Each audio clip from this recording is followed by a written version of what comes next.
London யூகேலிருந்து prime minister சார்பாக இணைந்திருக்க ஊழியரிடம் ஒப்படைப்போம். அவர் வார்த்தைகளுக்கூடாக வழி நடத்துவார். கேட்கின்ற ஒவ்வொருவரும் விடுதலை பெற்றுக் கொள்ளத்துக்காக கத்தர் உதவி செய்வாராக. கத்தருடைய கருத்திலே ஒப்புவித்துக் கொண்டு நாங்கள் இந்த வேளையிலும் ஊழியரை வரவேற்போம். சங்கமம் வானொலி டீம் சார்பிலும் என் சார்பிலும் குடும்பத்தின் சார்பிலும் பிதா குமாரன் பரிசுத்தாவியானவன் நாமத்தாலும் வாழ்த்தி வரவேற்றுக் கொண்டு அவரிடம் ஒப்படைப்போம். Praise Lord pastor. Praise the Lord. Amen. இணைந்திருக்க உங்களிடம் ஒப்படைக்கிறோம். வழி நடத்துங்க pastor. God bless you. Amen. Amen, amen. இயேசு கிறிஸ்துவின் இணையற்ற நாமத்தினால் உங்கள் அனைவரையும் வாழ்த்தி வரவேற்கிறேன். கர்த்தர் நல்லவர், அவர் எப்பொழுதும் நன்மை செய்கிற தேவன் மாத்திரமல்ல, எல்லாவற்றையும் செய்து முடித்தவராய் இருக்கிறார். ஆமென். இன்றைய நாளிலும் நாங்கள் அதை அறிந்து பெற்றுக்கொள்வோம். அதுதான் தேவன் எங்களிடத்திலே கொடுத்திருக்கிற கடமையாய், வேலையாய், ஊழியமாய் இருக்கிறது.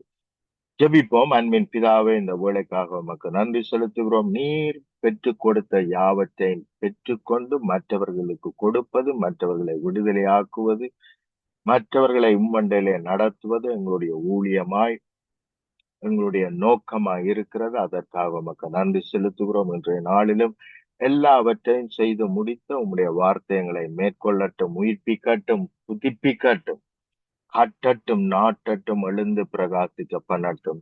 இயேசுவின் இணையற்ற நாமத்தினால் ஆமென். பிரியமானவர்களே, நேற்றைய நாளிலும் கூட நாங்கள் பார்த்தோம், தேவன் எல்லாவற்றிலும் ஜெயம் கொள்ளும்படியே நமக்கு ஜெயத்தை கொடுத்திருக்கிறார். ஜெயத்தை மாத்திரமல்ல, ஜெயத்தை பெற்றுக்கொள்ள வேண்டும் என்பது மாத்திரமல்ல, ஜெயத்தை அவரே பெற்றுக்கொண்டு நமக்கு கொடுத்திருக்கிறார் என்று சொல்லி நாங்கள் நேற்றைய நாளிலே பார்த்தோம். மாத்திரமல்ல, எங்களுடைய ஆயுதங்கள், பிசாசை நாங்கள் ஜெயிப்பதற்கு தேவன் எங்களுக்கு சூப்பர் நேச்சுரல் வல்லமையை கொடுத்திருக்கிறார். தேவன் சூப்பர் நேச்சுரல் தேவனாய் இருக்கிறார். ஆகவே அவருடைய ஆயுதங்களை, இது நம்முடைய ஆயுதம் அல்ல, இது ஆவிக்குரிய ஆயுதம். இந்த ஆயுதத்தை நமக்கு அவர் கொடுத்திருக்கிறார். அப்ப கொடுத்ததற்கு நோக்கம் இருக்கிறது. அவரை கொடுத்ததுக்கு நோக்கம் என்ன என்று சொன்னால், சத்துருவை நாங்கள் ஜெயிக்க வேண்டும், அவருடைய கிரியைகளை நிர்மூலமாக்க வேண்டும், நம்மை, தேசத்தை, ஜனங்களை விடுதலையாக்க வேண்டும் என்பதே அவருடைய திட்டமாய் சித்தமாய் இருக்கிறது. ஆகவே எபேசியர் 6ஆம் அதிகாரம் 10ஆம் வசனத்திலிருந்து நான் மறுபடியும் வாசிக்கிறேன். ஏனெனில் மாமிசத்தோடும் இரத்தத்தோடும் அல்ல, அதுக்கு முன்பதாக கடைசியாக சகோதரரே, கர்த்தரிலும் அவருடைய சத்துவத்தின் வல்லமையிலும். கவனிங்கள், நேற்றைய தினமும் சொன்னேன், இது அவருடைய சத்துவத்தின் வல்லமை, அதை எங்களுக்கு கொடுத்திருக்கிறார். ஆகவே அவைகள் எப்படி செயல்படுகிறது, எங்களுடைய வாழ்க்கையில எப்படி நாங்கள் அவைகளை பெற்று செயல்படுத்த முடியும் என்று நாங்கள் பார்க்க போகிறோம். நீங்கள் பிசாசின் தந்திரங்களோடு எதிர்த்து நிற்க திராணி உள்ளவர்கள் ஆகும்படிக்கு, அப்ப பிசாசை நாங்கள் தான் எதிர்த்து நிற்க வேண்டும், நாங்கள் தான் துரத்த வேண்டும், நாங்கள் தான் அவனுடைய கிரியை நிர்மூலமாக்க வேண்டும். தேவன் அதை செய்ய மாட்டார். மாறாக அதை செய்யத்தக்க சகல திராணியையும் வல்லமையும் நமக்கு கொடுத்திருக்கிறார். மாத்திரமல்ல, அவற்றை செய்யத்தக்கதாக அவரே நம்மோடு கூட இருக்கிறார். ஆமென். தேவனுடைய சர்வாயுதங்களையும் தரித்து கொள்ளுங்கள், எடுத்து கொள்ளுங்கள், உபயோகியுங்கள் என்று அர்த்தமாம். ஏனெனில் மாமிசத்தோடும் இரத்தத்தோடும் அல்ல, நமக்கு யாரோடும், எந்த சமயத்தோடும், எந்த மனுஷரோடும், மாமிசத்திலும் இரத்தத்திலும் நமக்கு போராட்டம் அல்ல, துரத்துணங்களோடும், அதிகாரங்களோடும், இப்பிரபஞ்சத்தின் அந்தகார லோகாதிபதிகளோடும், வான மண்டலத்தில் உள்ள பொல்லாத ஆவியின் சேனைகளோடும் நமக்கு போராட்டம் உண்டு. அப்ப நமக்கு விரோதமாய் இருளின் ராஜ்யம் என்ன செய்கிறது? யுத்தம் பண்ணுகிறது.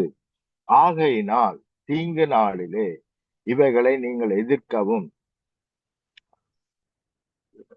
அகலத்தையும் செய்து முடித்தவர்களாய் நிற்கவும் என்றால், அவனை மேற்கொண்டு வெற்றி அடைந்தவர்களாய் நிற்கவும் திராணி உள்ளவர்களாகும்படிக்கு தேவனுடைய சர்வாதங்களையும் எடுத்து கொள்ளுங்கள். ஆமென். முதலாவது, சத்தியம் என்னும் கச்சையை உங்கள் அறையிலே கட்டினவர்களாகும். அப்ப சத்தியம் என்பது பிசாசானவனை நிர்மூலமாக்குகிற, அவனுடைய கிரியைகளை அழிக்கிற ஒரு ஆவிக்குரிய வல்லமை. அப்ப இந்த சத்தியத்தை நான் அறியாமல் இருப்பேனானால் இந்த வல்லமையை, இந்த ஆயுதத்தை என்னால் பயன்படுத்த முடியாது. சத்தியம் என்னும் கச்சையை உங்கள் அறையிலே கட்டினவர்களாயும். கவனியுங்கள், இங்கே சொல்லப்படுகிற சகல காரியங்களும் கச்சையிலே தான் என்ன செய்யப்பட்டிருக்கு? இறுக்கமாக கட்டப்பட்டிருக்கிறது. அதோடுதான் இணைக்கப்பட்டிருக்கிறது. இன்னொரு விதத்திலே சொன்னார், அது இரும்பாலே உருவாக்கப்பட்ட ஆடையாயிருக்கட்டும், அல்லது பட்டயமாயிருக்கட்டும், அல்லது ஈவன் கேடகமாயிருக்கட்டும், இவைகள் எல்லாவற்றையுமே அதிகமாக அவர்கள் என்ன செய்திருப்பார்கள்? பெல்ட்லே தான் தொங்கவட்டிருப்பார்கள். பெல்ட் தான் எல்லாவற்றையும் ஹோல்ட் பண்ணுகிறது. அப்ப சத்தியம் என்னும் கச்சையை உங்கள் அறையிலே கட்டினவர்கள் ஆகியோம். அப்ப சத்தியம்தான் மிக மிக முக்கியமானது. சத்தியம்தான் எல்லாவற்றையும் இயங்க பண்ணுகிறது, எல்லாவற்றையும் ஹோல்ட் பண்ணுகிறது, பிடித்து வைத்திருக்கிறது. சத்தியத்தை நாங்கள் அறிய வேண்டியது அவசியம். நான் அநேக காரியங்கள் மூலமாய், அநேக உதாரணங்கள் மூலமா நான் எடுத்து காண்பித்திருக்கிறேன். இயேசு சத்தியத்தையும் பேசினார், உண்மையையும் பேசினார். ஆனால் வேதம் தெளிவாக சொல்லுகிறது, யோவான் 8ஆம் அதிகாரம் 32வது வசனம், சத்தியத்தையும் அறிவீர்கள், சத்தியம் உங்களை விடுதலையாக்கும் என்றார். ஆகவே உண்மையை அறிவதல்ல, சத்தியத்தை அறிய வேண்டும். எங்க எல்லாம் உண்மை பேசுகிறதோ அந்த இடத்திலே சத்தியத்தை நான் மறுபடியும் பேச வேண்டும், அதற்கு விரோதமாக பேச வேண்டும். உண்மை சொல்லலாம், எனக்கு சுவையினம் என்று சொல்லலாம், ஆனால் சத்தியம் சொல்லுகிறது, அவருடைய தழும்புகளினால் நான் குணமானேன். ஆகவே நான் சத்தியத்தை நம்ப வேண்டுமே அல்லாமல் உண்மையை அல்ல. அநேக வேளைகளிலே உண்மையை நம்பி பேசுகிறோம், ஆனா உண்மையை நம்பி பேசும்படி நாங்கள் அழைக்கப்படாமல் சத்தியத்தை நம்பி, சத்தியத்தை விசுவாசித்து பேசும்படிக்கே நாங்கள் அழைக்கப்பட்டிருக்கிறோம். ஆமென். ஆகவே வேதத்திலே சத்தியம் எது, உண்மை எது என்று நாங்கள் கற்றுக்கொள்ள வேண்டும். உண்மைகள் இந்த உலகத்தினால், பிசாசினால் உருவாக்கப்படுகிறவைகள். சத்தியம் தேவனால் உருவாக்கப்பட்டவைகள். சிம்பிளாக சொல்ல போனால், எல்லா விதமான பிரச்சனைகள், வேதனைகள், துன்பங்கள் எல்லாம் உண்மைகள். ஆனால் அதிலிருந்து விடுதலையை பெற்றுக்கொள்ளும்படி, உயிர்த்தெழுதலை பெற்றுக்கொள்ளும்படி, ஜீவனை பெற்றுக்கொள்ளும்படி, அதற்காக அதிலிருந்து விடுதலை ஆகும்படிக்கு தேவன் செய்து முடித்தவைகள் சத்தியமாயிருக்கிறது. ஆமென். தேவன் செய்து முடித்தவைகள் சத்தியமாயிருக்கிறது. இந்த உலகத்தினால், பிசாசினால், எங்களுடைய தவறுகளினால் எல்லாம் வருவது எல்லாமே உண்மைகள். உண்மைகள் எப்பொழுதுமே மாறிக்கொண்டே இருக்கும், ஆனால் சத்தியம் ஒரு பொழுதும் மாறவே மாறாது. யோவான் 1ஆம் அதிகாரம் 14ஆம் வசனம் இப்படியாக சொல்லுகிறது, எப்படியெனில் நியாயப்பிரமாணம் மோசேயின் மூலமாய் கொடுக்கப்பட்டது, கிருபையும் சத்தியமும் இயேசு கிறிஸ்துவின் மூலமாய் உண்டாயின. ஆமென். அப்ப சத்தியம் இயேசு கிறிஸ்துவின் மூலமாய் உண்டான ஒரு தேவனுடைய ஆவிக்குரிய பெரிதான, சத்துருவின் கிரியைகளை அழிக்கிற பெரிதான ஒரு ஆயுதம். ஆகவே எல்லா ஆயுதங்களையும் இவன் பிடித்து கொள்ளுகிற ஒரு ஆயுதம் அல்லது ஒரு ஊடகம் என்று சொல்லலாம். ஆமென். அப்ப கவனியுங்கள், அது சரியான முக்கியம். சத்தியம் இல்லாவிட்டால் வேற எதையுமே என்ன செய்ய முடியாது, எதுவுமே பிடித்து கொள்ள முடியாது, எதையுமே வைத்துக் கொள்ள முடியாது. அப்ப எல்லாமே சத்தியத்தை வைத்துத்தான் வேலை செய்கிறது. இயேசுவே சத்தியமாய் இருக்கிறார். ஆமென்.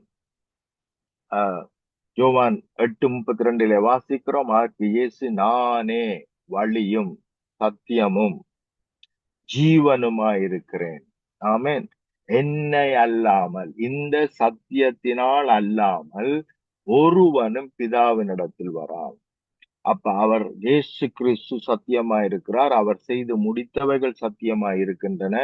அவைகளை நாங்கள் விசுவாசிக்கும் பொழுதுதான் நாங்கள் பிதாவினிடத்திலே வர முடியும். தேவன் செய்து முடித்தவைகளை பெற்றுக்கொள்ள முடியும்.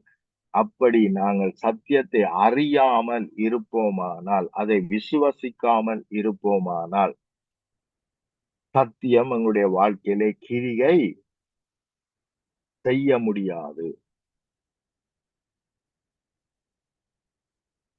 யோவான் 14:16 இப்படியாக சொல்லுகிறது, எல்லா மனுஷரும் ரட்சிக்கப்படவும், கவனிங்க, சத்தியத்தை அறிகிற அறிவை அடையவும். ஆமென். அப்ப தேவ சித்தம் என்ன? எல்லா மனுஷரும் ரட்சிக்கப்பட வேண்டும்.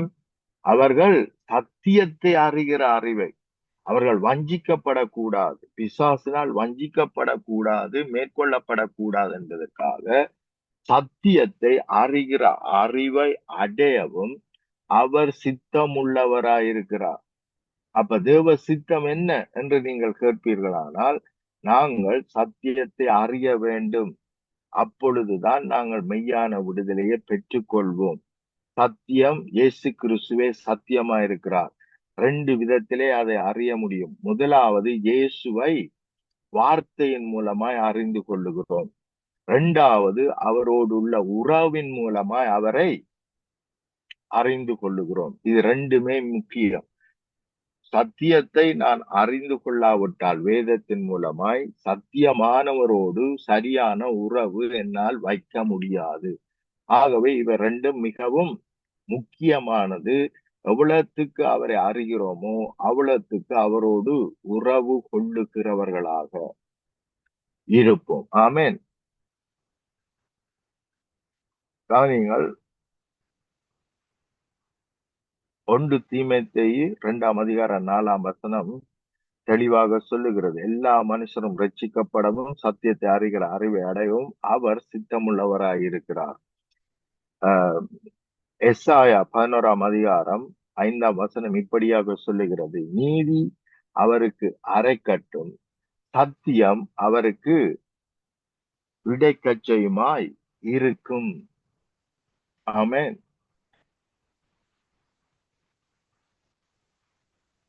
எபிரேயர் 1:3 இப்படியாக சொல்லுகிறது, இவர் அவருடைய மகிமையின் பிரகாசமும் அவருடைய தன்மையின் சொரூபமாயிருந்து சர்வத்தையும் தம்முடைய வல்லமையுள்ள வசனத்தினாலே, கவனிங்கள், சத்தியமாகிய அந்த வசனத்தினாலே சகலத்தையும் தம்முடைய வல்லமை உள்ள வசனத்தினாலே தாங்குகிறவராய் தம்மாலே தாமே நம்முடைய பாவங்களை நீக்கும் சுத்திகரிப்பை உண்டு பண்ணி உன்னதத்தில் உள்ள மகத்துவம் உள்ளவருடைய வலது பார்சத்திலே உட்கார்ந்தார். அப்ப கவனிங்கள், உலகத்தில் இருக்கிற சகலத்தையும் என்ன செய்கிறதாம்? அவருடைய வல்லமை உள்ள வசனமே தாங்குகிறது, பிடித்து வைத்து கொண்டிருக்கிறது. அந்த வசனம்தான் சத்தியம்.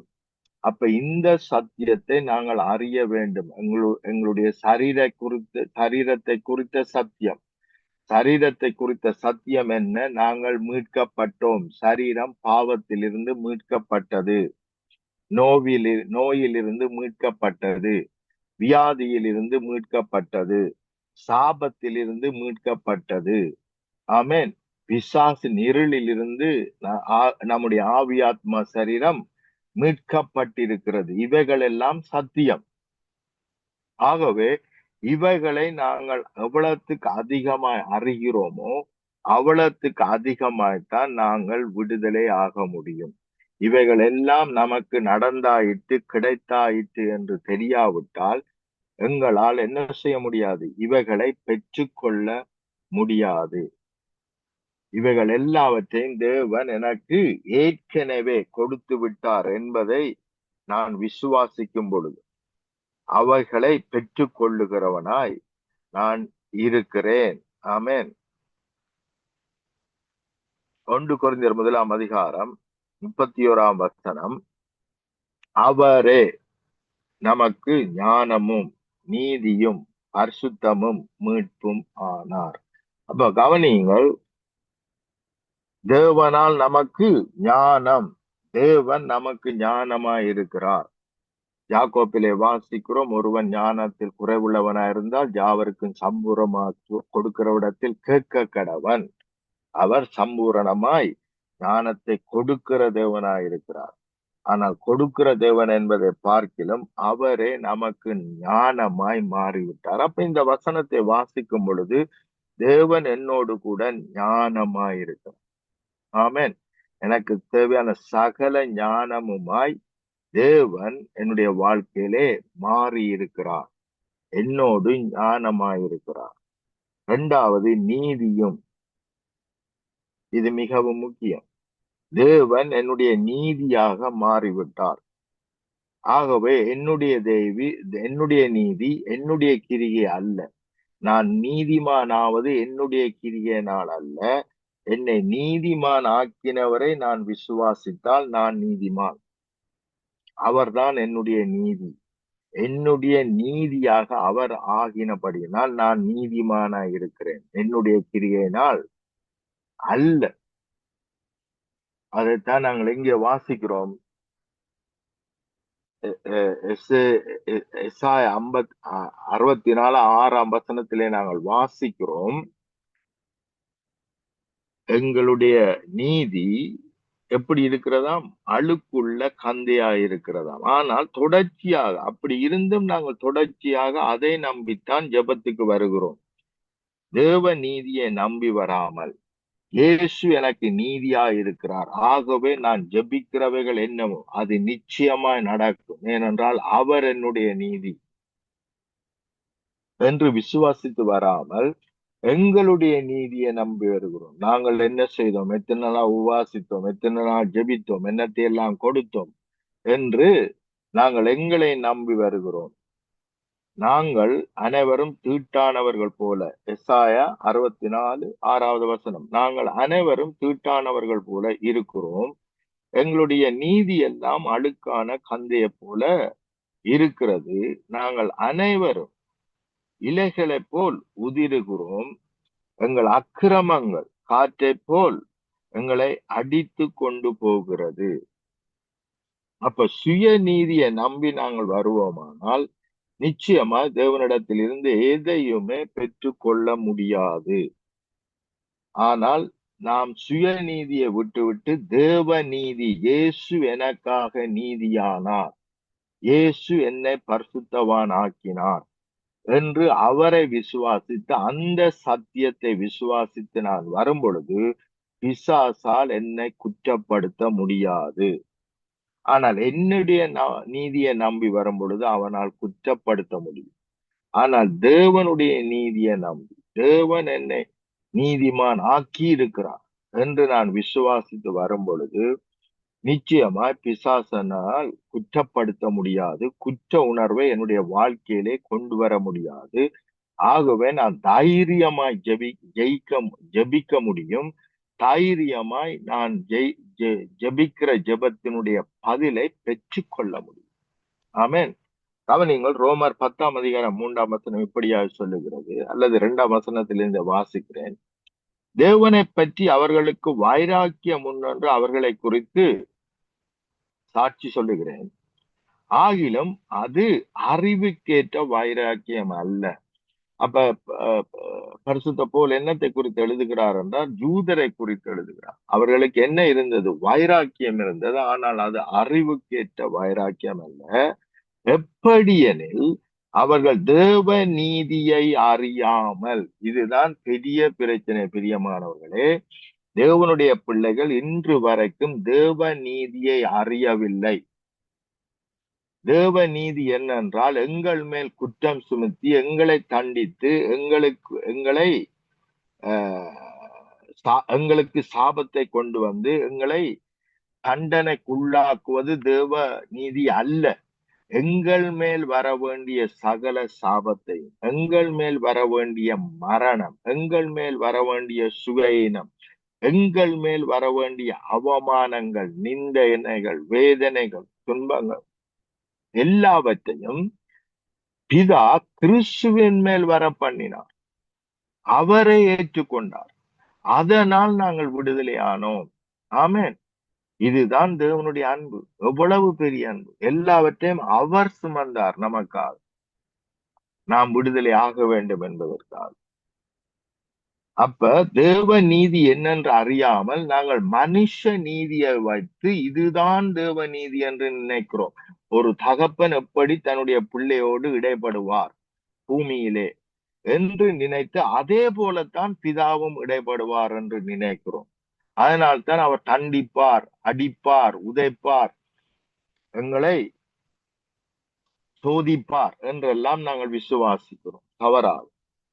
எப்படியெனில் அவர்கள் தேவ நீதியை அறியாமல் தங்கள் சுய நீதியை நிலைநிறுத்த தேடினபடியினால் தேவ நீதிக்கு கீழ்ப்படியாதிருக்கிறார்கள். விசுவாசிக்கிற எவனுக்கும் நீதி உண்டாயிருக்கும்படியாக கிறிஸ்து நியாய பிரமாணத்தின் முடிவாயிருக்கிறார். நியாய பிரமாணத்தை அவரே நிறைவேற்றி முடித்தார். ஆமென். நமக்காக அவரே நிறைவேற்றி முடித்தார். ஆகவேதான் அவர் முடிவாயிருக்கிறார். நியாய பிரமாணம் என்னெல்லாம் சொல்லுகிறதோ எனக்காக அவர் நிறைவேற்றி முடித்தார். ஆமென். அவர் நிறைவேற்றி முடித்தபடினால் நான் இப்பொழுது நீதிமான் ஆக்கப்பட்டிருக்கிறேன். அவர் அந்த நீதியை, அவருடைய நீதியை என்னிடத்தில் கொடுத்து, என்னிடத்தில் இல்லாத அந்த தவறான அல்லது நீதியற்ற கிரியைகளை அவர் தன்னுடைய சரீரத்திலே ஏற்றுக்கொண்டார். ஆமென். என்னை நீதிமான் ஆக்கும்படிக்கு அவர் பாவமானார். ஆமென். ஆகவே நம்மை பூரணமாய் விடுதலை ஆக்கி இருக்கிறார். இதை தெளிவாக புரிந்து கொள்ள வேண்டும். இதை புரிந்து கொள்ளாமல் அநேகர் நாங்கள் இருக்கிறோம். அதனால்தான் நாங்கள் புரிந்து கொள்ளாமல் இருக்கிறபடியினால்தான் அதற்குரிய ஆசீர்வாதங்களை பெறாதவர்களாய், இப்பொழுதும் குற்றப்படுத்தப்பட்டவர்களாய், இப்பொழுதும் பிசாசின் கிரியைகள் நம்மை மேற்கொள்ளுகிறதாக இருக்கிறது. 1 கொரிந்தியர் 15ஆம் அதிகாரம் 57ஆம் வசனத்தில் இருந்து வாசிக்கிறேன். நம்முடைய கர்த்தராகிய இயேசு கிறிஸ்துவினாலே நமக்கு ஜெயம் கொடுக்கிற தேவனுக்கு ஸ்தோத்திரம். கவனியுங்கள், என்ன கொடுக்கிறாராம்? ஜெயம். தோல்வி அல்ல, சோதனை அல்ல, துன்பம் அல்ல, வேதனை அல்ல. கிறிஸ்துவின் மூலமாய் நமக்கு என்ன கொடுத்திருக்கிறார்? ஜெயம் கொடுக்கிற தேவனுக்கு ஸ்தோத்திரம். ஆகையால் எனக்கு பிரியமான சகோதரரே, கர்த்தருக்குள் நீங்கள் படுகிற பிரயாசம் விருதாவா இராதென்று அறிந்து நீங்கள் உறுதிப்பட்டவர்களாயும், சத்தியத்திலே உறுதிப்பட்டவர்களாயும், அசையாதவர்களாயும், கர்த்தருடைய கிரியையிலே எப்பொழுதும் பெருகுகிறவர்களாயும் இருப்பீர்களா. அவர் செய்து முடித்த கிரிகையை விசுவாசித்து நடக்கிறவர்களாய், அதிலே பெருகிறவர்களாய், அதையே தியானிக்கிறவர்களாய், அதையே அறிக்கை பண்ணுகிறவர்களாய் இருப்பீர்களாக. ஆமென். அப்ப சத்தியம் தேவன் கொடுத்திருக்கிறார். சத்தியத்தின்படி நாங்கள் ரட்சிக்கப்பட்ட பொழுது அநேக காரியங்கள், மேன்மையான மகிமையான காரியங்கள் ஏற்கனவே நம்மை மேற்கொண்டு விட்டது. அதை அறியாமல் இருக்கிறோம். ஆனால் அதை அறிந்து கொள்வோமானால் நிச்சயமாய் தேவனுடைய மகிமையை காண்போம். கொலோசையர் 1:14 வாசிக்கிறேன் உங்களுக்காக. கொலோசையர் 1ஆம் அதிகாரம் 14ஆம் வசனம் 13 வாசிக்கிறேன். இருளின் அந்தகாரத்தில் நின்று நம்மை விடுதலையாக்கி தமது அன்பின் குமாரனுடைய ராஜ்யத்துக்கு உட்படுத்தினவருமாயிருக்கிற பிதாவை ஸ்தோத்தரிக்கிறோம். ஆனால் நாங்கள் பரலோக கதவை தட்டுகிறோம், துறவுமாண்டவரே, துறவுமாண்டவரே, துறவுமாண்டவரே என்று. ஆனால் ஏற்கனவே அவர் என்ன செய்து விட்டாராம்? குமாரனுடைய ராஜ்யத்துக்கு உட்படுத்தி இருக்கிறார். ஆமென். 14ஆம் வசனம், அவருக்குள் அவருடைய இரத்தத்தினாலே பாவ மன்னிப்பாகிய மீட்பு நமக்கு உண்டாகி இருக்கிறது. அப்ப ரட்சிப்பு நிமித்தம் நமக்கு கிடைத்த சத்தியம் என்ன, உண்மை என்ன என்று சொன்னால், பாவ மீட்பு நமக்கு கிடைக்கப்பட்டாயிற்று. புதிய உடன்படிக்கையின்படி எங்களுடைய பாவங்களை அவர் ஒரு பொழுதும், எத்தனை நேரம் நீங்கள் ஞாபகப்படுத்தினாலும் அவர் ஒரு பொழுதும் நினைக்கிறதில்லை. ஆமென். ஆனால் நாங்கள் என்ன செய்து கொண்டிருக்கிறோம்? ஞாபகப்படுத்தி கொண்டிருக்கிறோம். ஆண்டவரே அப்படி செய்தோம், இப்படி செய்தோம் என்று. ஆனால் அவரோ இனிமேல் நினைக்கிறதில்லை. ஏன் நினைக்கிறதில்லை என்றால், எல்லாவற்றிற்கும் தேவையான அல்லது எங்களுடைய பாவம் அனைத்தையும் மன்னிக்கிறதுக்கு தேவையான சகலத்தையும் இயேசு செய்து முடித்தபடியினால், எங்களை கழுவினபடியினால், எங்களுக்காக இரத்தம் சிந்தபடியினால், இனிமேல் நம்மை பாவிகளாக பிதா பார்க்கிறதில்லை. கிறிஸ்துவ கூடாக பார்க்கிறார். கிறிஸ்துவின் பிள்ளைகளாக பார்க்கிறார். ஆமென். நாங்கள் அவருடைய சரீரமாய் இருக்கிறோம். அப்ப பிதா நம்மை அவருடைய கிறிஸ்துவின் சரீரமாக பார்க்கிறாரே அல்லாமல் பாவியாக பார்க்கவில்லை. ரோமர் 3 அதிகாரம் 23 அல்லது 22 வாசிக்கிறேன். அது இயேசு கிறிஸ்துவை பற்றும் விசுவாசத்தினாலே, கவனிங்கள், விசுவாசத்தினால், நம்முடைய கிரியையினால் அல்ல, விசுவாசத்தினால் பலிக்கும் தேவநீதியே விசுவாசிக்கிற எவருக்குள்ளும் எவர்கள் மேலும் அது பலிக்கும், வித்தியாசமே இல்லை.